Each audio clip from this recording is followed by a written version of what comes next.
الحمد لله نحمده ونستعينه ونؤمن به ونتوكل عليه ونعوذ بالله من شرور أنفسنا ومن سيئات أعمالنا من يهده الله فلا مضل له ومن يضلل فلا هادي له أشهد أن لا إله إلا الله وأشهد أن محمدا عبده ورسوله أرسله بالهدى ودين الحق ليظهره على الدين كله ولو كره المشركون اللهم صل على محمد وعلى آل محمد كما صليت على إبراهيم وعلى آل إبراهيم إنك حميد مجيد أما بعد فإن خير الكلام كلام الله وخير الحديث كتاب الله وخير الهدي هدي محمد صلى الله عليه وسلم وشر الأمور محدثاتها وكل محدثة بدعة وكل بدعة ضلالة أعوذ بالله من الشيطان الرجيم يا أيها الذين آمنوا اتقوا الله حق تقاته ولا تموتن إلا وأنتم مسلمون بسم الله الرحمن الرحيم قد أفلح من زكاها وقد خاب من دساها. ബഹുമാന്യരായ സത്യവിശ്വാസികളെ, വിശ്വാസിനികളെ, അള്ളാഹുവിനെ സൂക്ഷിച്ചുകൊണ്ട് ജീവിതത്തിൻ്റെ എല്ലാ മേഖലയിലും എല്ലാ സന്ദർഭത്തിലും അവൻ്റെ വിധിവിലക്കുകൾ പാലിച്ചുകൊണ്ട് ജീവിക്കണമെന്ന് ഏവരെയും ഓർമ്മപ്പെടുത്തുകയാണ്, വസിയത്ത് ചെയ്യുകയാണ്. ഏവർക്കും ഹൃദ്യമായ ഈദുൽ ഫിത്തർ ആശംസകൾ നേരുകയാണ്. നമ്മുടെ നോമ്പും വിശുദ്ധ ഖുർആൻ പാരായണവും മറ്റു ദാനധർമ്മങ്ങളുമെല്ലാം അള്ളാഹു സ്വീകരിച്ച് തക്കതായ പ്രതിഫലം നൽകി അനുഗ്രഹിക്കുമാറാകട്ടെ. മനസ്സിൻ്റെ സന്തോഷമാണ് ഇന്ന് ഈ പെരുന്നാളിൽ നാം അനുഭവിക്കുന്ന സന്തോഷം. മനസ്സ് പാപമുക്തമാകുമ്പോഴാണ് യഥാർത്ഥത്തിൽ സമാധാനമടയുന്നത്. അങ്ങനെ സമാധാനമടയുന്ന ആളുകളാണ് ഇരുലോകത്തും വിജയിച്ചവരെന്നാണ് വിശുദ്ധ ഖുർആൻ ഓർമ്മപ്പെടുത്തുന്നത്. ഖദ് അഫ്ലഹ മൻ സക്കാഹ. ആര് അതിനെ സംസ്കരിച്ചുവോ അവൻ വിജയിച്ചിരിക്കുന്നു. വഖദ് ഖാബ മൻ ദസ്സാഹ. ആരാണോ അതിനെ കളങ്കപ്പെടുത്തിയത് അവൻ പരാജയപ്പെടുകയും ചെയ്തിരിക്കുന്നു എന്നാണ് വിശുദ്ധ ഖുർആൻ ഓർമ്മപ്പെടുത്തുന്നത്. നാളെ പരലോകത്തും ഈ മനസ്സുള്ളവർക്കാണ്, അഥവാ യാതൊരു പാപവുമില്ലാതെ തിന്മയുമില്ലാതെ ആരോടും അസൂയയും പകയും വിദ്വേഷവും ഒന്നുമില്ലാതെ തെളിച്ചമുള്ള തിളക്കമുള്ള ഒരു മനസ്സുമായി അള്ളാഹുവിൻ്റെ മുമ്പിൽ ഹാജരാകുന്നവർക്കുള്ളതാണ് സ്വർഗം. ഇല്ലാമൻ അത്തല്ലാഹമി ബി ഖൽബിൻ സലീം എന്ന് പറഞ്ഞല്ലോ. ഖൽബിൻ സലീം, സലീമായ ഒരു ഹൃദയത്തോടു കൂടി വരുന്നവർ ഒഴിച്ച് ബാക്കിയുള്ളവർക്കൊക്കെ ശിക്ഷയുണ്ട് എന്നാണ്. അതുകൊണ്ട് തന്നെ ഇന്നത്തെ ദിവസം ഈ പെരുന്നാളിൻ്റെ സന്തോഷം എല്ലാവർക്കും അനുഭവിക്കാൻ കഴിയും. ഈ ഇരിക്കുന്ന പല ആളുകളുടെയും ബന്ധുക്കൾ പലരും ഇന്ന് ഹോസ്പിറ്റലുകളിലായിരിക്കാം. അവരുടെ കൂടെ നിൽക്കുന്ന ആളുകളുണ്ടാവാം. ചില ആളുകൾ പറയും, ഞങ്ങൾക്ക് പെരുന്നാളൊന്നുമില്ല പ്രാവശ്യം, ഒക്കെ ഹോസ്പിറ്റലിലാണ്. ഒരിക്കലും വിശ്വാസികൾ അങ്ങനെ പറയാൻ പാടില്ല. നമ്മൾ മനസ്സ് ഈ റമദാൻ മാസത്തിൽ നമ്മൾ കഴുകി വൃത്തിയാക്കിയിട്ടുണ്ട് എങ്കിൽ ആ മനസ്സിൻ്റെ സംതൃപ്തി ഏത് ഹോസ്പിറ്റലിൽ ഇരുന്നു കൊണ്ടും നമുക്ക് അനുഭവിക്കാൻ പറ്റും. അതാണ് സന്തോഷം.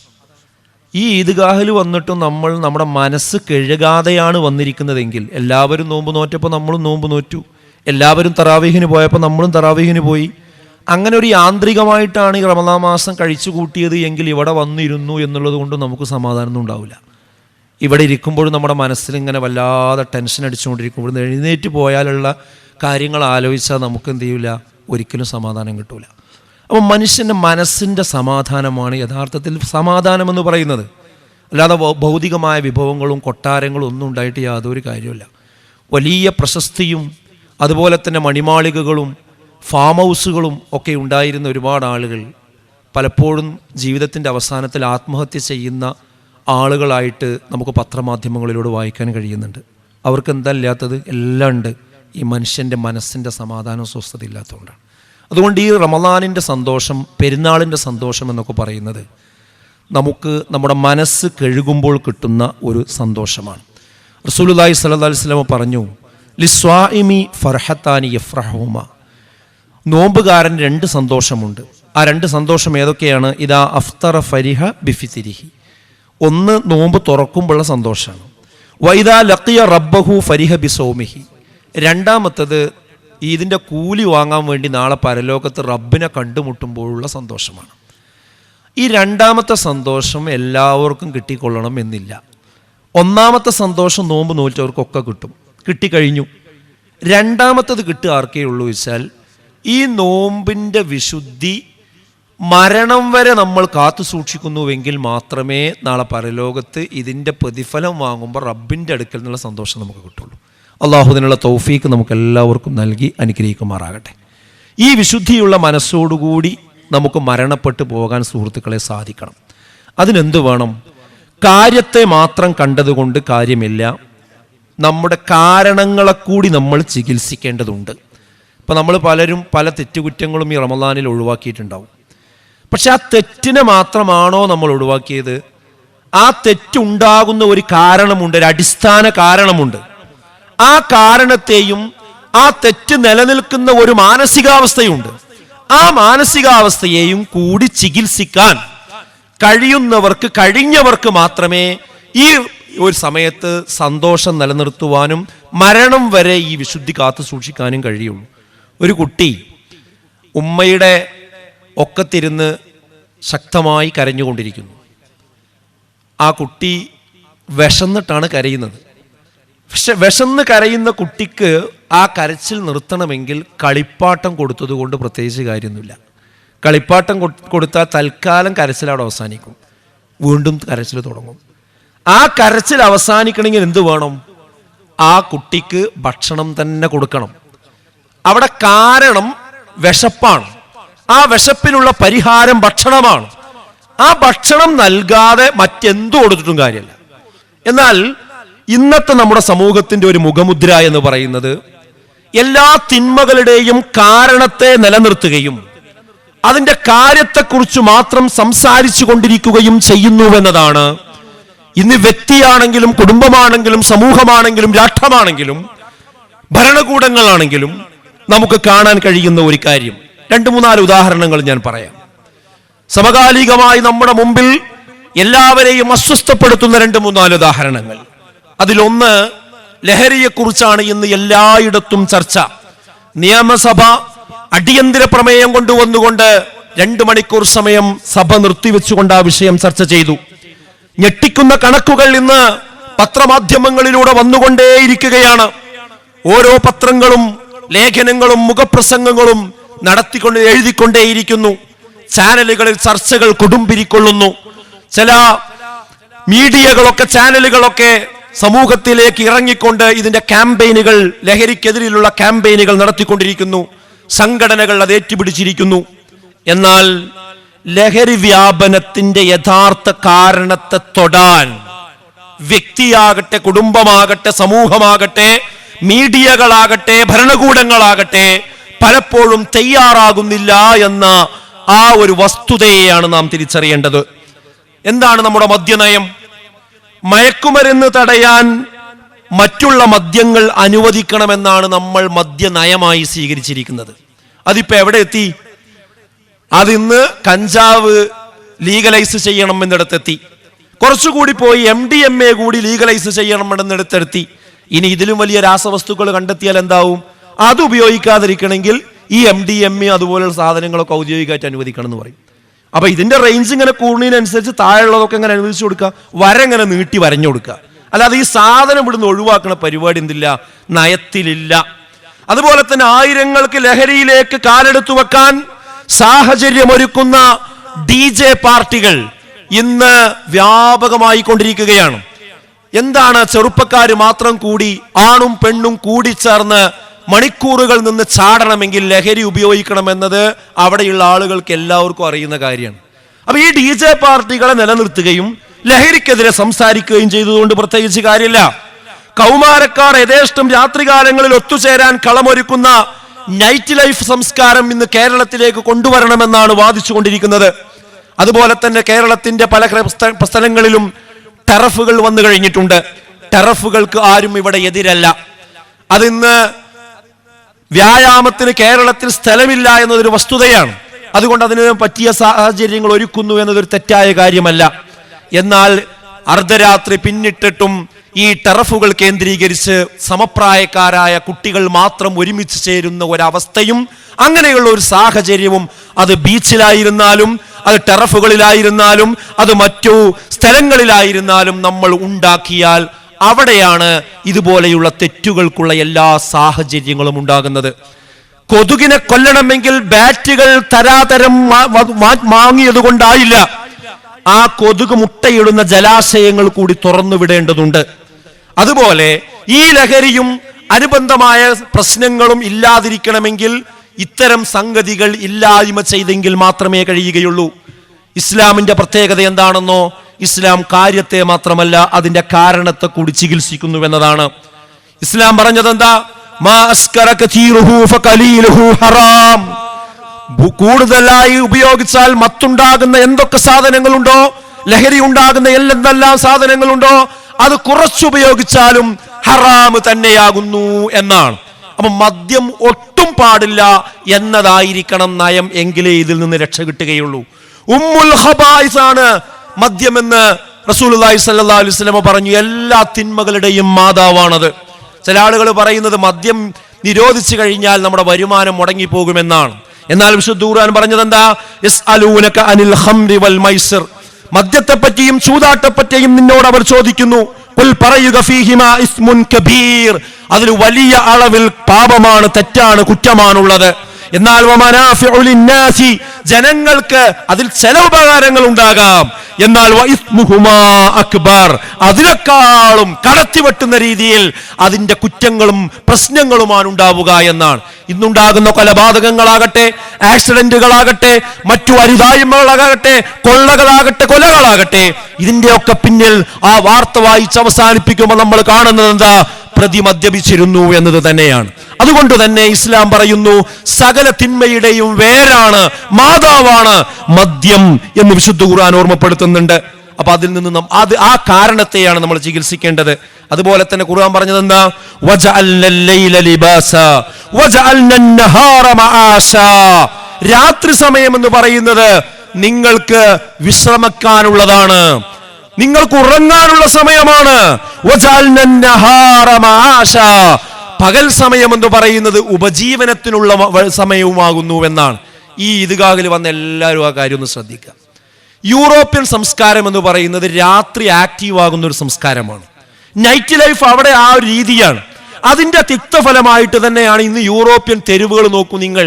ഓരോ തെരുവുകളിലും ലഹരി ബാധിച്ച ആളുകൾ, കോടീശ്വരന്മാരായ ആളുകളാണ്. ആരും നോക്കാനില്ലാതെ ആ അങ്ങാടികളിലോ തെരുവോരങ്ങളിലൂടെ മയങ്ങി കടന്നുകൊണ്ടിരിക്കുന്നത്.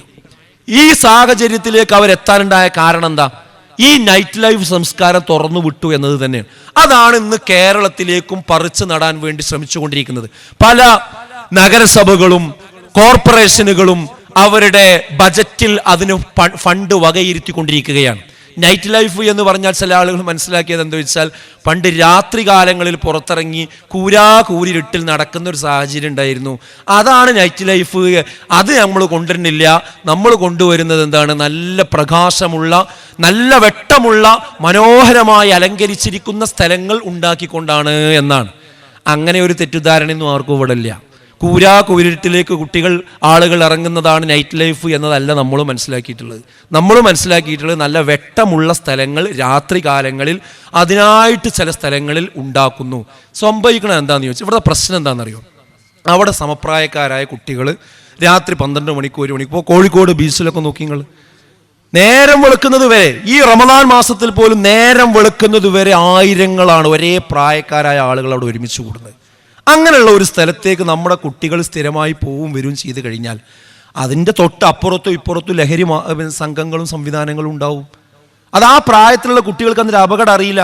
അവരതിലേക്ക് പോകാനും ആദ്യമായി ലഹരി ഉപയോഗിക്കാനും അതുപോലെ തന്നെ അനാശാസ്യങ്ങളിൽ ഏർപ്പെടാനും അത് തെറ്റുകളിലേക്ക് ആദ്യമായി കാലെടുത്ത് വെക്കാനും കാരണമാകുന്ന ഇടങ്ങളാണ് അതൊക്കെ. അതുകൊണ്ട് ഒരു 10 മണിക്ക് ശേഷമുള്ള സംവിധാനങ്ങൾ നമ്മൾ അവസാനിപ്പിക്കണം. അത് കച്ചവടക്കാരും ആ കാര്യത്തിൽ ശ്രദ്ധിക്കണം. നമ്മൾ കുറേ രാത്രി കടകൾ നടത്തി കാശുണ്ടാക്കിയിട്ട് കാര്യമില്ല. ആ കാശുണ്ടാക്കി വന്നിട്ട് നമ്മളെ മക്കളെ നമ്മുടെ വരുതി കിട്ടണില്ലെങ്കിൽ, നമ്മുടെ കുടുംബത്തെ നമ്മളെ വരുതി കിട്ടണമെങ്കിൽ പിന്നെ ഈ കാശ് കൊണ്ട് എന്ത് ഉപകാരമുള്ളത്? ഈ കാശ് നമുക്ക് ഉപകാരപ്പെടണ്ടേ? നമ്മളെ മക്കൾക്ക് ഉപകാരപ്പെടണ്ടേ? ഈ അധ്വാനിച്ചാൽ മാത്രം പോരല്ലോ. അതുകൊണ്ട് നമ്മളെ കേരളത്തിൻ്റെയും നമ്മുടെ ഇന്ത്യ രാജ്യത്തിൻ്റെയൊക്കെ സംസ്കാരം കുടുംബ സംവിധാനം നിലനിൽക്കുന്ന സംസ്കാരമാണ്. അത് രാത്രി ആയി കഴിഞ്ഞാൽ 10 മണിയായി കഴിഞ്ഞാൽ എല്ലാവരും വീട്ടിൽ പോയി കിടന്നുറങ്ങുക എന്നുള്ളതാണ്. ഈ രാത്രി അഴിഞ്ഞാടാൻ വിട്ടുകൊടുക്കുന്ന സ്വഭാവം അത് പുരോഗമനത്തിന്റെ പേരിൽ ന്യായീകരിക്കുന്ന ആളുകളുണ്ടാവും, ജോലിയുടെ പേരിൽ ന്യായീകരിക്കുന്ന ആളുകളുണ്ടാവും, അത് നീതിയാണ് എന്ന് പറയുന്ന ആളുകളുണ്ടാവും. എന്നാൽ ഒരു കാര്യം മനസ്സിലാക്കുക, ഇത്തരമൊരു സാഹചര്യം ഉണ്ടാക്കിയ നാടുകളെ കുറിച്ചൊക്കെ ഒന്ന് പഠിച്ചിട്ട് വേണം ഈ കാര്യങ്ങളിലേക്ക് നമ്മൾ കാലെടുത്ത് വെക്കാൻ. അപ്പോൾ ഇതിൻ്റെ കാരണങ്ങളെ കൂടി നമ്മൾ മനസ്സിലാക്കേണ്ടതുണ്ട്. അത് ഇവിടുത്തെ രാഷ്ട്രീയക്കാരും ജനപ്രതിനിധികളും എല്ലാവരും ഈ വിഷയം മനസ്സിലാക്കി നമ്മുടെ നാടിൻ്റെ ഒരു സംസ്കാരം നിലനിർത്താൻ നമ്മൾ തയ്യാറാകണം. അപ്പോൾ ഒന്ന് ഞാൻ പറഞ്ഞാൽ എന്താ പറയുക, ലഹരിയാണ്. അതിൻ്റെ അടിസ്ഥാന വേരറുക്കാതെ ഈ വിഷയത്തിന് പരിഹാരം നമുക്കുണ്ടാവില്ല. രണ്ടാമത്തേത് നമുക്കറിയാം, പ്രണയ കൊലപാതകങ്ങളാണ്. അതിനെക്കുറിച്ച് നമ്മൾ വിലപിച്ചുകൊണ്ടേയിരിക്കുന്നു അല്ലേ? എന്നാൽ അതോടൊപ്പം എന്ത് ചെയ്യുന്നുണ്ട്? ലിവിങ് ടുഗദറിനെ പ്രോത്സാഹിപ്പിക്കുകയും ചെയ്യുന്നു. എന്നാൽ ഇസ്ലാം എന്തു പറഞ്ഞു? ഈ കാരണത്തെയാണ് ഇല്ലാതെയാക്കിയത്. അന്യ സ്ത്രീകളും പുരുഷന്മാരും തമ്മിലുള്ള ബന്ധത്തിന് നിയന്ത്രണം വെച്ചു. ലാ യഖ്ലുവന്ന റജുലുൻ ബിഇംറഅത്തിൻ ഇല്ലാ കാന സാലിസുഹുമാ അശൈത്താൻ. റസൂലുള്ളാഹി പറയാണ്, ഒരു അന്യ പുരുഷനും അന്യ സ്ത്രീയും ഒറ്റക്കായാൽ അവിടെ മൂന്നാമനായിട്ട് പിശാചുണ്ടാകും എന്നാണ്. അപ്പോൾ ഒരിക്കലും ഒറ്റപ്പെടാൻ പാടില്ല എന്നുള്ളത് ഇസ്ലാമിൻ്റെ അടിസ്ഥാന തത്വമാണ്. എന്നാൽ ഇതെല്ലാം ഇസ്ലാമിലും ഹലാലാണ് എന്ന് തോന്നിപ്പിക്കും വിധമുള്ള ട്രാവൽ വ്ളോഗേഴ്സ് ഇന്ന് വന്നുകൊണ്ടേയിരിക്കുകയാണ്. ഇന്ന് നിങ്ങൾക്കറിയാം, ചില കുട്ടികളൊക്കെ ഇപ്പോൾ ഒളിച്ചോടുന്ന ഒരു പ്രകൃതമുണ്ട്. പെൺകുട്ടികൾ ഒളിച്ചോടുക, വീട്ടിലൊന്നും പറയാതെ ആരുടെയൊക്കെ കൂടെ പോവുക, എന്നിട്ട് അവിടുന്ന് ഇവിടുന്നും കുട്ടികളെ പിടിച്ചു കൊണ്ടുവരിക, കൊണ്ടുവന്നാൽ വീണ്ടും പോവുക. ഇങ്ങനെ ഒരു ട്രെൻഡ് ഉണ്ട്. അത് ഉണ്ടാകുന്നത് എന്തുകൊണ്ടാണെന്നറിയോ? ഈ റീൽസുകളുടെ പിന്നാലെയാണ് ഇന്ന് കുട്ടികൾ പോകുന്നത്. റീൽസിൽ കാണുന്നത് എന്താണ്? ഈ വ്ളോഗേഴ്സ് പറയുന്നത് എന്താണ്? ഇത് തൊപ്പിയിട്ട് വരിക, മഫ്ത ഇട്ട് വരിക, പർദ്ദ ഇട്ട് വരിക, എന്നിട്ട് ലിപ്സ്റ്റിക്കും കാര്യങ്ങളൊക്കെ ഇട്ട് ആണും പെണ്ണും കൂടി അവർ കിസ് ചെയ്ത് കെട്ടിപ്പിടിച്ച് അങ്ങനെയുള്ള റീലുകൾ ഉണ്ടാക്കുക. എന്നിട്ട് അതിൻ്റെ ഇടയിൽ കൂടി എന്ത് പറയാ? മാഷാ അല്ലാ, ഇൻഷാ അല്ലാ, വല്ലാത്ത റാഹത്താണ്, വല്ലാതെ മബ്രൂഖ് എന്നൊക്കെ പറഞ്ഞ് കുറേ വാക്കുകൾ ഇങ്ങനെ പറയും ചെയ്യുക. അപ്പം എന്താ സംഭവം? ഇതൊക്കെ ഇസ്ലാമികമായിട്ടും പറ്റുന്ന പരിപാടിയാണ് എന്നുള്ള രൂപത്തിലാണ് എന്ത് ചെയ്യുന്നത്? ഇതെല്ലാം നോർമലൈസ് ചെയ്തുകൊണ്ടിരിക്കുന്നത്. ഇവിടെ നമ്മൾ മനസ്സിലാക്കുക സുഹൃത്തുക്കളെ, ഇത് കണ്ടുകൊണ്ടാണ് നമ്മുടെ പെൺകുട്ടികൾ, ഈ ഈദ്ഗാഹിൽ വന്ന കുട്ടികളോടുകൂടി ഞാൻ പറയുന്നത്, ഇതല്ല കേട്ടോ ജീവിതം. ഇത് ഇസ്ലാമികമായിട്ട് ന്യായീകരിക്കാൻ പറ്റില്ല. റസൂലുള്ളാഹി പറഞ്ഞാൽ എന്താ അറിയോ?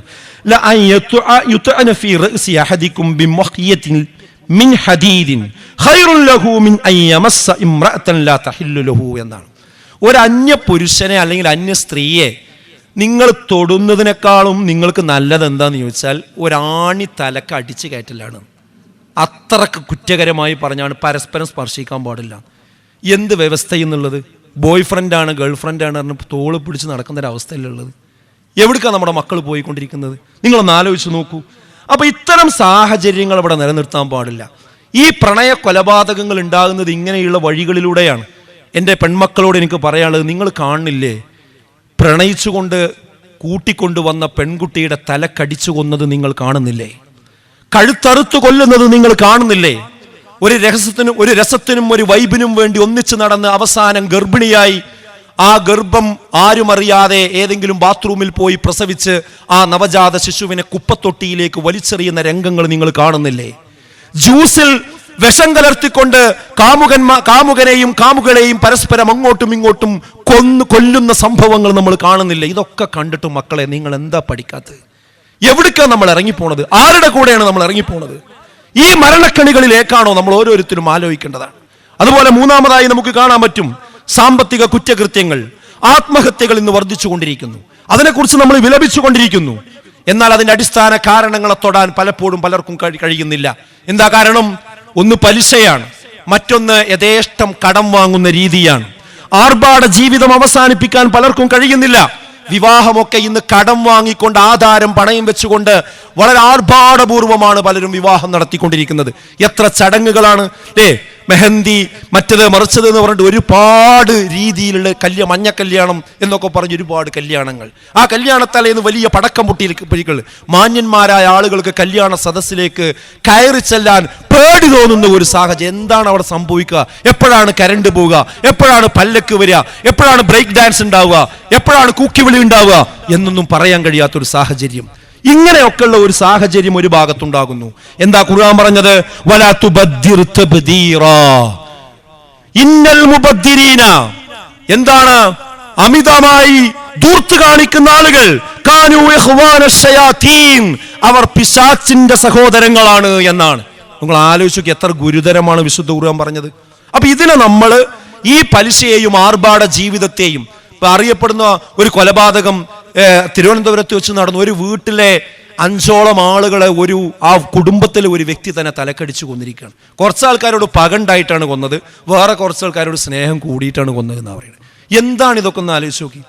അതിന്റെ കാര്യം തന്നെ ഒന്ന് അവലോകനം ചെയ്യുമ്പോൾ നമ്മൾ മനസ്സിലാക്കണത് എന്താ?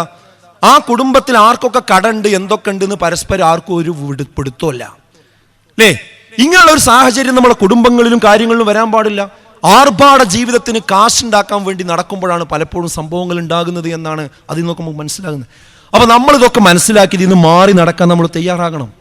അതുപോലെ തന്നെ നാലാമത്തെ ഒരു കാര്യമാണ് എന്ത്? കുട്ടികളുടെ അഡിക്ഷൻ. ഇന്ന് ഗെയിമിന് അടിമയായിക്കൊണ്ടിരിക്കുന്നു. എല്ലാവരുടെയും ബേജാറാണത്. കുട്ടികളിൽ അക്രമവാസന പെരുകിക്കൊണ്ടിരിക്കുന്നു. ആ മൊബൈൽ ഒന്നും വാങ്ങി വെച്ചാൽ പാത്രങ്ങൾ എടുത്ത് കുട്ടികൾ എറിഞ്ഞുകൊണ്ടിരിക്കുന്നു.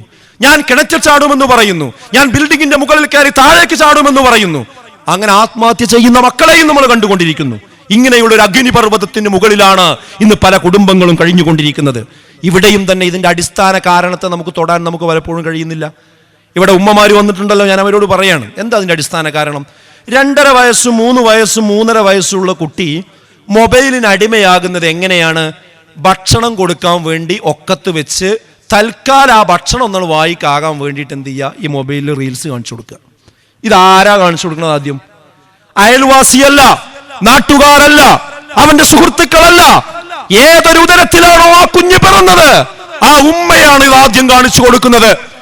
ഈ റീൽസിന്റെ, ഈ വയലൻസിന്റെ എല്ലാവിധ ക്രൂരകൃത്യങ്ങളും കാണുന്ന സിനിമകളിൽ വരുന്ന ആ വയലൻസിന്റെ രംഗങ്ങൾ ഉള്ള ഭാഗങ്ങൾ, അങ്ങനെയുള്ള പാട്ടുകൾ, അങ്ങനെയുള്ള രംഗങ്ങളിലേക്ക് കുട്ടികൾ എത്തുന്നതിന്റെ ബാലപാഠമായി ആരാണ് നിന്നുകൊടുക്കുന്നത്? ഉമ്മമാരെ, നമ്മളല്ലേ? നിങ്ങൾ ആലോചിച്ച് നോക്കൂ. തൽക്കാലം കുട്ടിന്റെ വയറ്റിലേക്ക് ഭക്ഷണം എത്താൻ വേണ്ടി ഇത് കാണിച്ചു കൊടുക്കുമ്പോൾ പിന്നെ ആ കുട്ടി അതിന് അടിമയാകാണ് അല്ലേ? ബാർബർ ഷാപ്പിൽ മുടി വെട്ടാൻ വേണ്ടി ഇരുന്ന കുട്ടിക്ക് ഇങ്ങനെ കളിച്ചുകൊണ്ടിരിക്കുക, കരഞ്ഞുകൊണ്ടിരിക്കുക. റീൽസ് കാണിച്ചു കൊടുത്താൽ കുട്ടി അനങ്ങാതാണ്ടിരിക്കും. എന്തിനും റീൽസ് കാണിച്ചു കൊടുക്കുക എന്നുള്ളതാണ്. ഇത് ഈ നമ്മളെ കുട്ടികളെയും കൊണ്ടേ പോകുള്ളൂ എന്ന് നമ്മൾ ആലോചിക്കണം.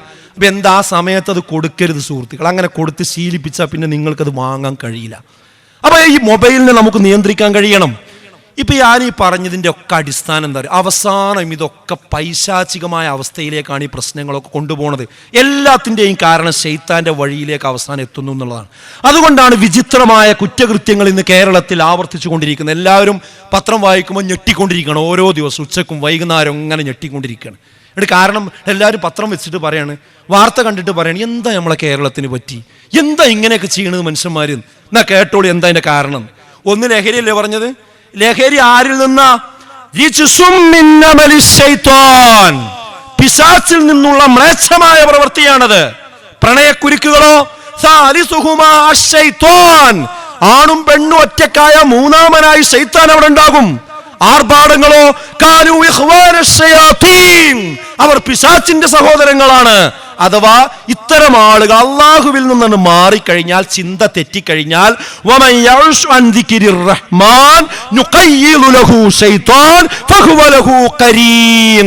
അവൻ അള്ളാഹു എന്ത് ചെയ്യും? പിശാചിനെ കൂട്ടാളിയായി നിശ്ചയിച്ചു കൊടുക്കും.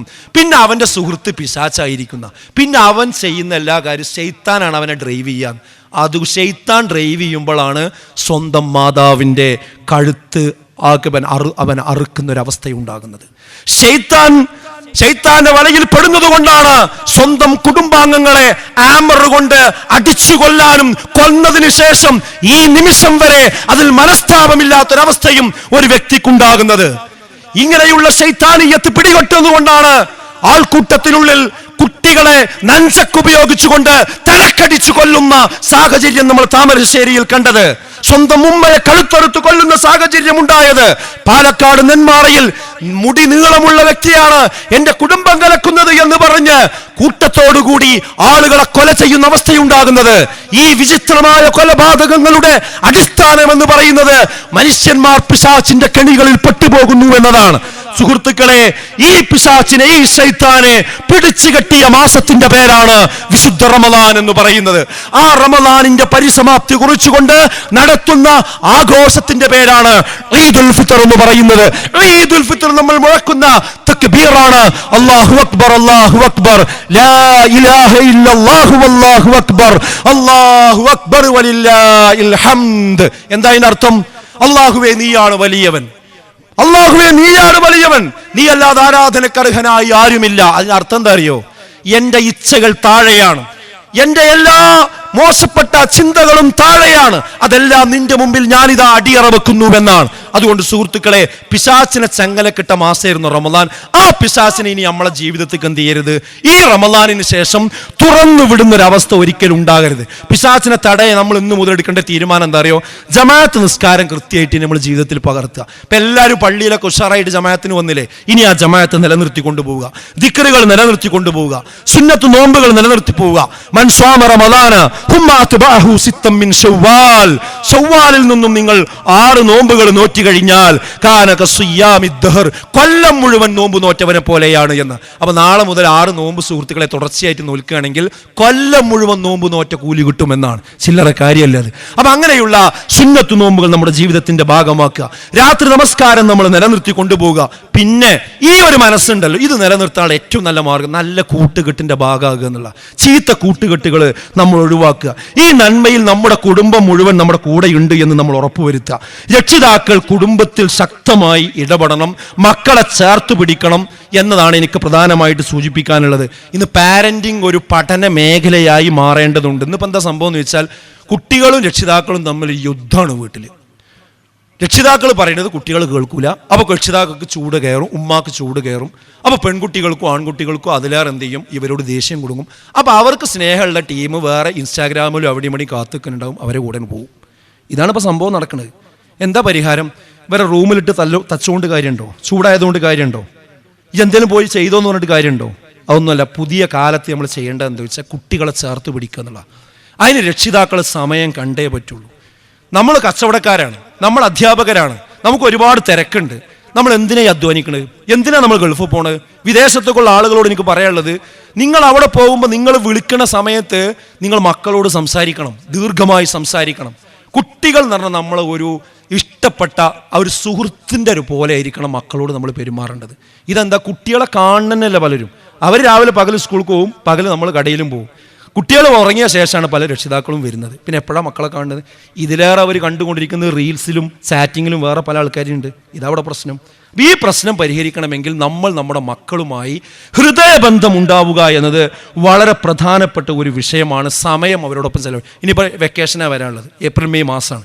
ഈ വെക്കേഷൻ നല്ലൊരു ടൈം ടേബിൾ നമ്മൾ വീടുകളിൽ ഉണ്ടാക്കണം. എന്നിട്ട് കുട്ടികളും നമ്മളും തമ്മിൽ നല്ലൊരു യോജിപ്പോടുകൂടി മുന്നോട്ട് പോകണം. അവരെല്ലാ സങ്കടങ്ങളും പ്രയാസങ്ങളും ബുദ്ധിമുട്ടും നമ്മളോട് തുറന്നു പറയാൻ പറ്റുന്നൊരവസ്ഥ വേണം. അതിനെന്ത് വേണമെന്നറിയോ? കുട്ടികൾക്ക് പറ്റുന്ന നല്ലൊരു അന്തരീക്ഷത്തിൽ വളരാൻ അവരുടെ ഒരു കൂട്ടുകെട്ടിൽ നമ്മൾ അവരെ കൊണ്ടുപോയി ആക്കണം. അതെന്ത് വേണം? കുട്ടികൾക്കിടയിൽ നന്മയുടെ ഒരു കൂട്ടുകെട്ടുണ്ടാകണമെങ്കിൽ അവർക്കൊരു സംഘടിതമായ പ്രവർത്തനങ്ങൾ വേണം.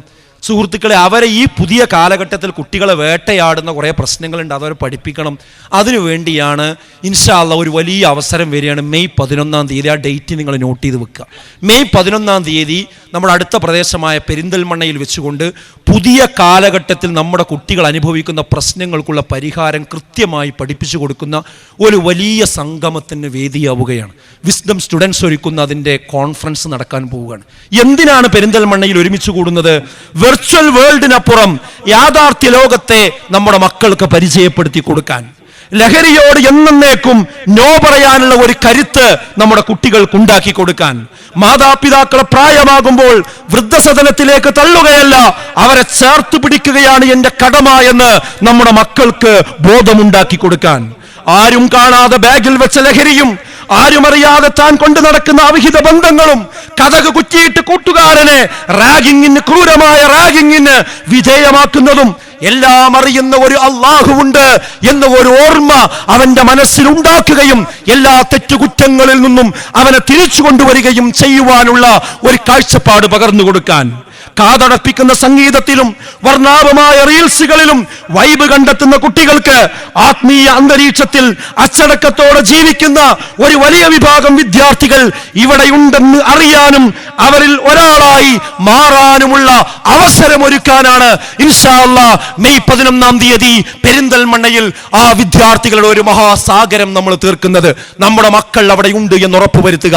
ഈ ഈദ്ഗാഹിലുള്ള ഓരോരുത്തരും നമ്മൾ ഉറപ്പുവരുത്തുക, എൻ്റെ കുട്ടി പഠിക്കാണ്, അവൻ പരീക്ഷയാണ്, അവന് തിരക്കാണ്, അവനെതിരൊന്നും വരാൻ നേരല്ല എന്ന് പറഞ്ഞ് നമ്മൾ എവിടെയെങ്കിലും അവരെ കൊണ്ടുപോയി ആക്കിയിട്ടുണ്ടെങ്കിൽ അവർക്ക് ഇതിനേ നേരമില്ലാത്തുള്ളൂ. അവർക്ക് ഏതെങ്കിലും പാർട്ടികൾക്ക് പോകാൻ നേരമുണ്ട്, അവർക്ക് സൽക്കാരത്തിന് പോകാൻ നേരമുണ്ട്, അവർക്ക് ടൂറ് പോകാൻ നേരമുണ്ട്, എല്ലാത്തിനും നേരമുണ്ട്. പക്ഷേ ധാർമ്മികമായ കാര്യങ്ങൾ പറയുന്ന ഒരു ഇടത്തിലേക്ക് വിളിച്ചാൽ മാത്രം അവർക്ക് വരാൻ നേരമില്ല. അങ്ങനെ നമ്മൾ അതിനാൽ വിട്ടുകൊടുക്കുകയാണെങ്കിൽ അവസാനം വരെ ആ ഹോസ്റ്റലിൽ നിന്ന് ഇറക്കി കൊണ്ടുവരുമ്പോൾ വല്ല സിംഹത്തിനും കയറിട്ട് കൊണ്ടുവരുന്ന മാതിരി കൊണ്ടുവരേണ്ടി വരും. താടി മുടിയൊക്കെ ഒരു 10,000 രൂപയായി. അതിൻ്റെ വാപ്പയാണോ ഉമ്മയാണോ എന്ന് മനസ്സിലാകാത്തൊരു ജന്തുവിനെ കൊണ്ട് പോരേണ്ടി വരും. നമുക്കൊരു ജന്തുവിനല്ല ആവശ്യം, നമുക്കൊരു മനുഷ്യനെയാണ് ആവശ്യം. നമുക്ക് നമ്മളെ സ്നേഹിക്കുന്ന ഒരു കുട്ടിനെയാണ് ആവശ്യം, പടച്ചോനെ പോലുള്ളൊരു മകനെയാണ് ആവശ്യം. നമുക്ക് ഡോക്ടർമാർ വേണം, നമുക്ക് എഞ്ചിനീയർമാർ വേണം, നമുക്ക് നല്ല ബിസിനസ്മാൻമാർ വേണം. പക്ഷെ പടച്ചോനെ പോലുള്ള ഡോക്ടറാകണം, പടച്ചോനെ പോലുള്ള എഞ്ചിനീയർ ആകണം, പടച്ചോനെ പോലുള്ള മക്കളാകണം. ആ രീതിയിലേക്ക് നമ്മുടെ കുട്ടികളെ വാർത്തെടുക്കാൻ സുഹൃത്തുക്കളെ ഈ സന്ദർഭങ്ങൾ നമ്മൾ ഉപയോഗപ്പെടുത്തുക. അങ്ങനെയുള്ള കൂട്ടുകാരോടൊപ്പം കുട്ടികളെ നമ്മൾ ബന്ധിപ്പിച്ചു കൊടുക്കുക. അതല്ലാതെ ഇവനൊന്നിലുമില്ല എന്നും പറഞ്ഞ് നടന്നാൽ പിന്നെ അവസാനം ഒന്നിലും ഉണ്ടാവില്ല, ഒരു ദീനീ ബോധത്തിലും ഉണ്ടാവില്ല. അപ്പോൾ ആ കാര്യം നമ്മൾ ശ്രദ്ധിക്കുക. എല്ലാ തിരക്കും കഴിഞ്ഞ് ഒന്നിനും നമുക്ക് സമയം കിട്ടൂല. തിരക്കില്ലാത്തൊരു ലോകത്തേക്ക് നമ്മളെല്ലാവരും യാത്ര പോകേണ്ടി വരും. ഏത് സമയത്തും സുഹൃത്തുക്കളെ നമ്മൾ മരിക്കുക. ഇപ്പോൾ ഈ റമദാൻ തുടങ്ങിയിട്ട് എത്ര ആളുകൾ നമ്മളിന്ന് മരണപ്പെട്ടു പോയി. അവർക്കൊക്കെ അല്ലാഹു അവരുടെ ഖബറിടം വിശാലമാക്കി കൊടുക്കുമാറാകട്ടെ. എത്ര ആളുകൾ ആക്സിഡൻറ്റിൽ പെട്ടു. ഇന്നിങ്ങോട്ട് ഇറങ്ങിയ സമയത്ത് വീണിട്ട് ഹോസ്പിറ്റലിൽ പോയ എത്ര ആൾക്കാരുണ്ട്. നമ്മളൊന്ന് ആലോചിച്ച് നോക്കി. ഇതുപോലെ എപ്പോഴാണ് പടച്ചോ നമ്മളെ ഈ ലോകത്തുനിന്ന് എടുത്തു കൊണ്ടുപോകുമെന്ന് പറയാൻ കഴിയും. ഇന്ന് വലിയ പ്രശ്നങ്ങൾ സംഭവിച്ചുകൊണ്ടിരിക്കുക. അറ്റാക്ക്, അതേപോലെ തന്നെ സ്ട്രോക്ക് ഇന്ന് വ്യാപകമായി കൊണ്ടിരിക്കുകയാണ്. ഇവിടുന്ന് ഒരു മനുഷ്യൻ എഴുന്നേറ്റാൽ വണ്ടിക്ക് കയറുന്ന ഉറപ്പ് പറയാൻ നിർവാഹമല്ല, മലന്നാണ് കിടക്കേണ്ടി വരും. അതിന് മുമ്പ് സുഹൃത്തുക്കളെ നമ്മൾ പടച്ചോൻ്റെ അടുത്ത് അടുക്കാൻ നമ്മൾ തയ്യാറാകണം. അള്ളാഹ്ക്ക് സമയം കൊടുക്കാൻ നമ്മൾ തയ്യാറാകണം. കുൽ ഇന്നൽ മൗത്തല്ലദീ തഫിറൂന മിൻഹു ഫഇന്നഹു മുലാഖീകും സുമ്മ തുറദ്ദൂന ഇലാ ആലിമിൽ ഗൈബി വശഹാദ ഫയുനബ്ബിഉകും ബിമാ കുൻതും തഅമലൂൻ. നിശ്ചയമായും മരണമെന്ന് പറയുന്നത്, നിങ്ങൾ ഏതൊരു മരണത്തിൽ നിന്നാണോ ഓടി അകലുന്നത് അത് നിങ്ങളെ കണ്ടെത്തുക തന്നെ ചെയ്യും. ദൃശ്യവും അദൃശ്യവും അറിയുന്ന അള്ളാഹുവിലേക്ക് നമ്മൾ മടങ്ങും. നമ്മൾ ചെയ്തത് മുഴുവൻ അള്ളാഹുവിൻ്റെ മുമ്പിൽ എന്ത് ചെയ്യും, നമ്മൾ കാണിച്ചു, നമ്മൾ കാണേണ്ടി വരുന്നുള്ള അനുഭവിക്കേണ്ടി വരും. അതുകൊണ്ട് സുഹൃത്തുക്കളെ ആ പരലോകത്ത് സ്വർഗം നമുക്ക് കിട്ടണം. സ്വർഗം കിട്ടണമെങ്കിലേ ഈ റമദാനിൽ നമ്മൾ നേടിയെടുത്ത നന്മ നമ്മൾ നിലനിർത്തണം. ഈ നന്മയൊക്കെ നിലനിർത്തണമെങ്കിൽ എന്ത് വേണം? അള്ളാഹുവേ കാക്കണേ എന്ന് മാത്രമേ നമ്മൾ ഏത് നിർണായക ഘട്ടത്തിലും പ്രാർത്ഥിക്കാൻ പറ്റൂ. അതാണ് ബദറിന്റെ സന്ദേശം, അതാണ് റമദാനിലുണ്ടായ ബദറിന്റെ സന്ദേശം. അള്ളാഹുവേ കാക്കണേ, അല്ലാതെ ബദരീങ്ങളെ രക്ഷിക്കണേ എന്നല്ല നമ്മൾ പ്രാർത്ഥിക്കേണ്ടത്, അള്ളാഹുവേ കാക്കണേ എന്നാണ്. ആ പ്രാർത്ഥനയുള്ളവർക്ക് മാത്രമേ ഈ അമലുകൾ നിലനിൽക്കുകയുള്ളൂ. ആ അമലുകൾ കൊണ്ട് മാത്രമേ സ്വർഗത്തിലേക്ക് നമുക്ക് പോകാൻ കഴിയുള്ളൂ. അതുകൊണ്ട് ആ വിശ്വാസം ഉണ്ടാകുക. എല്ലാവരും പ്രാർത്ഥിക്കുക, പരസ്പരം പ്രാർത്ഥിക്കുക. നമുക്കിന്ന് പ്രാർത്ഥിക്കാനുള്ള പ്രധാന സംഗതി നമുക്കറിയാം. ഇത്രയും വിശാലമായ ഹൈജീനിക്കായ ഒരു സ്ഥലത്ത് നമുക്ക് ഈ ഒരു ഈദ്ഗാഹ് സമ്മേളിക്കാൻ കാരണമായ ഒരാളുണ്ട്. നമുക്കറിയാം, നമ്മളെ കാരാട്ട് കാക്ക. അദ്ദേഹത്തിൻ്റെ ശ്രമഫലമായിട്ടാണ് ഈ ഈദ്ഗാഹ് ഇവിടെ തുടങ്ങി വെക്കുന്നത്. അതിന് സ്ഥലം അനുവദിച്ചു കൊടുത്ത ഈ ഒരു സ്ഥലത്തിൻ്റെ ഉടമ തിർമിദി സാഹിബ്, അദ്ദേഹത്തിൻ്റെ ഒരു മകൻ നേരത്തെ മരണപ്പെട്ടത് നിങ്ങൾക്കറിയാം. ഇവരുടെയൊക്കെ ഖബറിടം അല്ലാഹു വിശാലമാക്കി കൊടുക്കുമാറാകട്ടെ. അവർക്കൊക്കെ ജന്നാത്തുൽ ഫിർദൗസ് നൽകി അനുഗ്രഹിക്കുമാറാകട്ടെ. അതുപോലെ തന്നെ വളരെ കാലം ഇതിനോടൊപ്പം നമ്മുടെ മുഹമ്മദ് അലി സാഹിബ്, ടൈലർ മുഹമ്മദ് അലി സാഹിബ്, അള്ളാഹു അദ്ദേഹത്തിന് സ്വർഗം നൽകി അനുഗ്രഹിക്കുമാറാകുമാറാകട്ടെ. അതുപോലെ നമുക്കറിയാം, ഇന്ന് ലോകത്തിൻ്റെ വിവിധ ഭാഗങ്ങളിൽ നമ്മളൊക്കെ ഇവിടെ വളരെ സന്തോഷത്തോടു കൂടി ഇരിക്കുകയാണ്. ഒസയിൽ ആ മക്കൾ ഇന്ന് ഈദ്ഗാഹിൽ ഇരിക്കുന്നത് എവിടെ അറിയോ? കൂമ്പാരങ്ങൾക്ക്, കോൺക്രീറ്റ് കൂമ്പാരങ്ങൾക്ക് ഇടയിലാണ്. അവിടെ ഇരിക്കുമ്പോൾ തന്നെ വീണ്ടും മിസൈലുകൾ വന്ന് തലയിൽ പതിയുമോ എന്ന ബേജാറിലാണ് അവർ കഴിഞ്ഞുകൊണ്ടിരിക്കുന്നത്. അള്ളാഹു അവർക്ക് നിർഭയത്വം നൽകുമാറാകട്ടെ. എല്ലാവിധ പ്രയാസങ്ങളിൽ നിന്നും ആ നാടിനെ അള്ളാഹു രക്ഷപ്പെടുത്തുമാറാകട്ടെ. അവരെ പ്രയാസപ്പെടുത്തുന്നവരെ അള്ളാഹു പരാജയപ്പെടുത്തുമാറാകട്ടെ. അതുപോലെ തന്നെ നമുക്കറിയാം, നമ്മുടെ രാജ്യത്ത് വഖഫ് ബില്ല് പാസ്സാക്കുന്ന പ്രൊസീജറുകളിലാണുള്ളത്. നമ്മൾ അള്ളാഹുവിൻ്റെ പ്രീതി കാംക്ഷിച്ചുകൊണ്ട് നൽകിയ ആ ദാനങ്ങൾ, സ്വത്തുക്കൾ, അത് മുസ്ലിമീങ്ങൾക്ക് മാത്രം കൈകാര്യം ചെയ്യേണ്ടത് വഖഫ് ബോർഡ് കൈകാര്യം ചെയ്യേണ്ടതാണ്. ആ അധികാരം ഇന്ന് കലക്ടർമാർക്ക് എടുത്തു കൊടുക്കുന്ന അതിദയനീയമായൊരു നിർണായകമായ ഘട്ടത്തിലാണ് നമ്മളുള്ളത്. എല്ലാവരും പ്രാർത്ഥിക്കണം. നമ്മുടെ ആരാധനയ്ക്ക് വേണ്ടി നമ്മുടെ മുൻഗാമികൾ വഖഫ് ചെയ്ത ഭൂമി കൃത്യമായി സംരക്ഷിച്ച് നിലനിർത്തുവാനുള്ള തൗഫീക്ക്, അതിനുള്ള എല്ലാ വഴികളും അള്ളാഹു നമുക്ക് തുറന്ന് നൽകുമാറാകട്ടെ എന്ന് പ്രത്യേകം പ്രാർത്ഥിക്കുകയാണ്. അതുപോലെ തന്നെ നമ്മുടെ കൂട്ടത്തിൽ മരണപ്പെട്ടു പോയ ഒരുപാട് ആളുകളുണ്ട്. അവരുടെയൊക്കെ ഖബറിടം അള്ളാഹു വിശാലമാക്കി കൊടുക്കുമാറാകട്ടെ. നമ്മുടെ കൂട്ടത്തിൽ രോഗം കൊണ്ട് കഷ്ടപ്പെടുന്ന എല്ലാവർക്കും അള്ളാഹു സമ്പൂർണ്ണമായ ശമനം നൽകി അനുഗ്രഹിക്കുമാറാകട്ടെ. അതുപോലെ ഉപജീവന മാർഗത്തിന് പ്രയാസപ്പെടുന്ന ധാരാളം ആളുകളുണ്ട്. വിദേശത്തു നിന്ന് മടങ്ങി വന്ന ആളുകൾ ഇപ്പോൾ എന്ത് ചെയ്യണമെന്ന് അന്തം വിട്ട് നടക്കുന്ന ആളുകളുണ്ട്. അവർക്കൊക്കെ മഴീശത്തിനുള്ള വഴി അള്ളാഹു അവരുടെ മുമ്പിൽ വിശാലമാക്കി കൊടുക്കുമാറാകട്ടെ. ഇതുവരെ വിവാഹം കഴിച്ചിട്ട് സന്താന സൗഭാഗ്യമില്ലാത്ത ആളുകൾ നമ്മുടെ കൂട്ടത്തിലുണ്ട്. അവർക്കൊക്കെ സ്വാലിഹീങ്ങളായ സന്താനങ്ങളെ അള്ളാഹു പ്രദാനം ചെയ്യുമാറാകട്ടെ. നമ്മൾ മരിക്കുമ്പോൾ ഈമാനോടുകൂടി മരിക്കുന്ന യഥാർത്ഥ മുത്തക്കികളിൽ, മുഅ്മിനുകളിൽ അള്ളാഹു നമ്മേവരെയും ഉൾപ്പെടുത്തി അനുഗ്രഹിക്കുമാറാകട്ടെ. اللهم اغفر للمؤمنين والمؤمنات والمسلمين والمسلمات الأحياء منهم والأموات إنك مجيب الدعوات يا قاضي الحاجات. ربنا اصرف عنا عذاب جهنم إن عذابها كان غراما. ربنا هب لنا من أزواجنا وذرياتنا قرة أعين واجعلنا للمتقين إماما.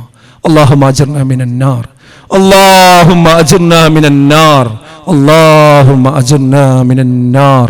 اللهم أعز الإسلام والمسلمين وأذل الشرك والمشركين. ربنا تقبل منا إنك أنت السميع العليم وتب علينا إنك أنت التواب الرحيم. ربنا آتنا في الدنيا حسنة وفي الآخرة حسنة وقنا عذاب النار. آمين يا أرحم الراحمين.